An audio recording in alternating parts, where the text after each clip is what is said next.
સમાચાર તમિલનાડુથી મળી રહ્યા છે। તિરુવલ્લુર જિલ્લામાં મોટી દુર્ઘટનામાં 7 મહિલાના મોત।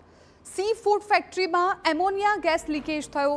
દુર્ઘટનામાં 10 લોકોની હાલત ગંભીર હોવાની જાણકારી મળી રહી છે। ઇજાગ્રસ્તને તાત્કાલિક સારવાર માટે પણ ખસેડવામાં આવ્યા છે। તો તમિલનાડુમાં તિરુવલ્લુર જિલ્લામાં આ મોટી દુર્ઘટના સર્જાઈ છે, જેમાં 7 મહિલાના મોત થઈ ગયાની અત્યારે જાણકારી મળી રહી છે। સી ફૂડ ફેક્ટરીમાં એમોનિયા ગેસ લીકેજ થયો અને એ જ દરમિયાન મહિલાઓને અસર થઈ, જેમાં 7 મહિલાઓના મોત થઈ ગયા છે। દુર્ઘટનામાં 10 લોકોની હાલત ગંભીર હોવાની જાણકારી પણ મળી રહી છે। ઇજાગ્રસ્તોને ચેન્નઈની હોસ્પિટલમાં હાલ સારવાર માટે ખસેડવામાં આવ્યા છે।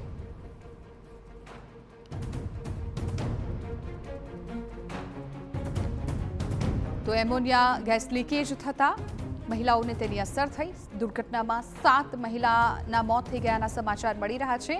10 જેટલા લોકો ઇજાગ્રસ્ત થયા છે, જેમને તાત્કાલિક સારવાર માટે ખસેડવામાં આવ્યા છે।